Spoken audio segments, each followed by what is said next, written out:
Sir నమస్కారం, స్వాగతం. నమస్తే అండి. ఒకప్పుడు ఇండియా హెల్దీగా ఉండేది, ఇప్పుడు బాగా అన్హెల్దీగా మారిపోయిందని మనం చాలా బాధపడుతున్నాం. వాటికి ప్రధాన కారణాలు ఏంటంటే, నడిచేస్తే ఆ హెల్త్ వచ్చేస్తుందా, జిమ్కి వెళ్ళిపోతే హెల్త్ వచ్చేస్తుందా, సెడెంటరీ లైఫ్ ఒక్కటే కారణమా, లేదు మనం జంక్ ఫుడ్ తింటున్నాం అంటాం, రోజు పని కట్టుకుని ఎవరు బర్గర్లు పిజ్జాలు కూడా తింటారు సార్. అవును. సో మరి ఏమిటి సార్ కారణం? అలాగే పకోడీలు బజ్జీలు కూడా ఈ మధ్య తినలేదు.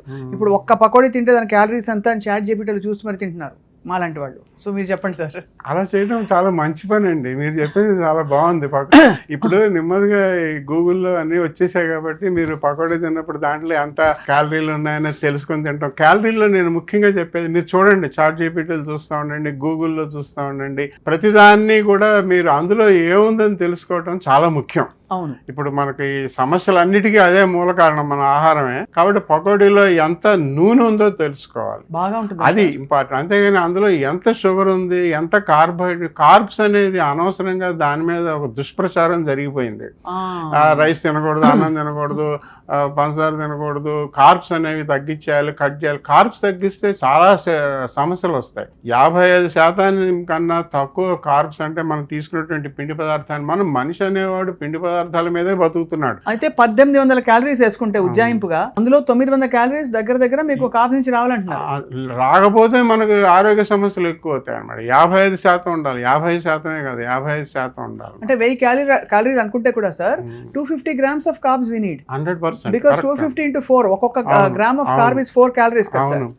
కాబట్టి 50% అయినా కూడా పిండి పదార్థం ఉంచుకోవాలి. మనకి వాళ్ళ భారతదేశంలో ఆహారంలో లోపాలు ఏం జరుగుతున్నాయంటే, ఒకటి ప్రోటీన్ తక్కువ ఉంది, ఆ మాంసకృతులు తక్కువ ఉండటం వలన మన అందరికీ చాలా సమస్యలు వస్తున్నాయి, అదొక విషయం. రెండో విషయం ఏంటంటే నూనె పదార్థాలు ఎక్కువ అవుతున్నాయి. మామూలుగా నూనె పదార్థాలు ఎక్కువ అవటం అంటే, మరో విషయం చెప్పుకోవాలంటే, మనం వాడేటువంటి వంట పద్ధతులు, మనం దాన్ని బాగా మరిగించి, అంటే నూనెలో ముంచి, ప్రపంచంలోని అన్ని దేశాల్లోనే ఏదైనా ఆహారం తీసుకోవాలంటే దాని మీద వాళ్ళు వేడి చేసుకుని నూనె జల్లుతారు, కానీ దానిలో ముంచి దాన్ని వేడి చేయరు. రెండోది ఏంటంటే, నిన్న పండించిన పదార్థాన్ని, ఆహార పదార్థాన్ని మళ్ళీ రెండోసారి మూడోసారి వేడి చేయడం కూడా మనకు సామాన్యం అయిపోయింది. సో ఆ వేడి చేయడం వల్ల కూడా మనలో ట్రాన్స్ ఫ్యాట్స్ వస్తాయి, ప్లస్ క్యాన్సర్ కలిగించేటువంటి పదార్థాలు కూడా వస్తాయి.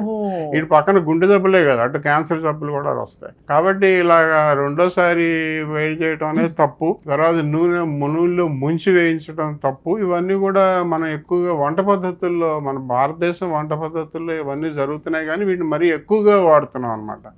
ముఖ్యంగా ఏదైనా మనం పెళ్లిళ్ళకి కానీ ఫంక్షన్లకు కానీ వెళ్తే, నిన్న తయారు చేసింది, అదే వాళ్ళ పొద్దున్న తయారు చేసింది వేడి చేసి మనకి ఇస్తున్నాం. మనం కూడా 2-3 రోజులకు ఒకసారి కూరలు చేసుకుని మైక్రోవేవ్ లో పెట్టుకుని తింటున్నాం, రోజు అదే వేడి చేసుకుని. సో ఇవన్నీ కూడా సమస్యలు ఉన్నాయన్నమాట. అంతేగాని ఆహార పదార్థాన్ని తప్పు పట్టకూడదు. అంటే ఏదో బియ్యం తప్పు, లేకపోతే పొటాటో, బంగాళదుంప తప్పు అలా అనకూడదు. దాన్ని వండే పదార్థాల్లో, వండే పద్ధతుల్లో తప్పులు అనమాట. సో ప్రధానమైన కల్ప్రిట్స్ నాకు అర్థమైంది, సూపర్ రిఫైనింగ్ రైస్ అండ్ పిండి పదార్థాలు ఒకటి చెప్పారు.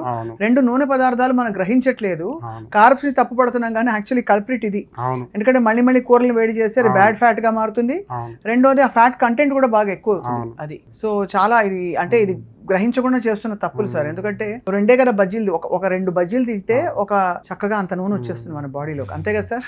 అవును, 3వ వంతు నూనె ఉంటుంది. మీరు పకోడీ కానీ బజ్జీ కానీ కారపూస అయితే చేతికి తగలదు, ఏది తగలకుండా నూనె వెళ్ళిపోతుంది లోపలికి. కాబట్టి ఏదైనా మీరు ఒక ఆహార పదార్థం, మన భారతదేశ వంటకాలు ఏం తీసుకున్నా కూడా, మిఠాయిలు కూడా ఏం తీసుకున్నా కూడా దాంట్లో 3వ వంతు నూనె పదార్థం ఉంటుంది అన్నమాట. ఇప్పుడైతే మనకి గతంలో హెల్దీగా ఉన్న ఇండియా అన్హెల్దీగా మారడానికి ఇదే కారణం. అంటే దానికి తగ్గట్టు మనం నడవట్లేదు, ప్రభుత్వ పరంగా ఆలోచించినట్లయితే మనకున్న సమస్యల్ని మనం చాలా తగ్గించుకున్నామండి. ఇప్పుడు భారతదేశం ఒకప్పుడు అనారోగ్యాలు ఎక్కువగా ఉండేటువంటి రోజుల నుంచి వాళ్ళ ఆరోగ్యం ఉన్న వేరే, కానీ కమ్యూనికబుల్ డిసీజెస్ తగ్గాయి, కానీ లైఫ్ స్టైల్ డిసీజ్ కొంచెం పెరిగినట్టే కదా సార్? కరెక్ట్. ఇన్ఫెక్షన్స్ డిసీజెస్ అన్ని తగ్గిపోయినాయి, బాగా తగ్గాయి. అవును. కాకపోతే ఇప్పుడు ఈ నాన్ కమ్యూనికబుల్ డిసీజెస్ అంటే మరి ఈ గుండె జబ్బులు అవుతానేమి, క్యాన్సర్లు అవుతానేమి, ఊబకాయం, డయాబెటీస్, ఇవి పెరిగాయి అనమాట. అలాగా మొత్తం అంతా అనారోగ్యంలో వెళ్ళామని అనుకోకూడదు. మనకి ఇంకా అవకాశం ఉంది. మనకి ఇప్పుడిప్పుడే మిగతా దేశాలతో పోల్చుకుంటే ఇప్పుడిప్పుడే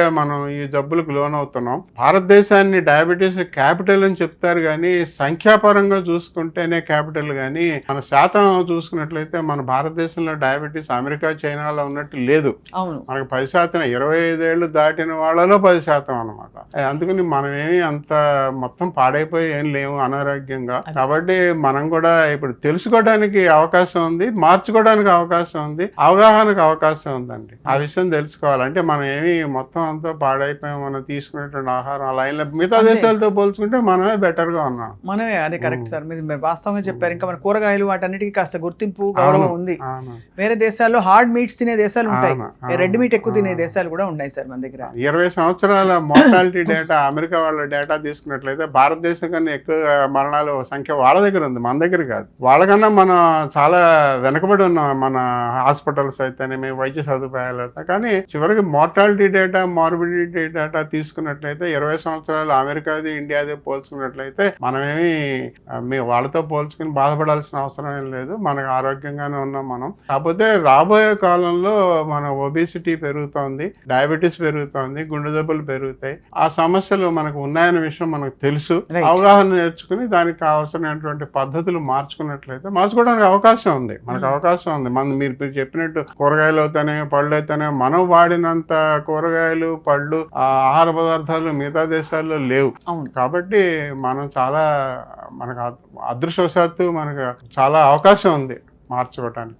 తప్పకుండా మేము మిమ్మల్ని మళ్ళీ డిస్టర్బ్ చేస్తాం. మా సుమన్ టీవీ వ్యూవర్స్ కి సరైన ఇన్ఫర్మేషన్, అంటే ఇప్పుడు అన్ని ఎక్స్ట్రీమ్స్ వచ్చేసాయి సార్, ఆ ఎక్స్ట్రీమ్స్ పక్కన పెట్టి moderate and healthy happy life style కోసం అడుగులు వేద్దాం. మీ నుంచి మేము మరింత సమాచారం తెలుసుకుంటాం ఎప్పటికప్పుడు. సో మిమ్మల్ని డిస్టర్బ్ చేస్తూ ఉంటాం, మీరు అనుమతి ఇవ్వాలి మాకు. తప్పకుండా. Doctor PV Rao garu, we're honoured to have you here. నమస్కారం సార్. నమస్తే.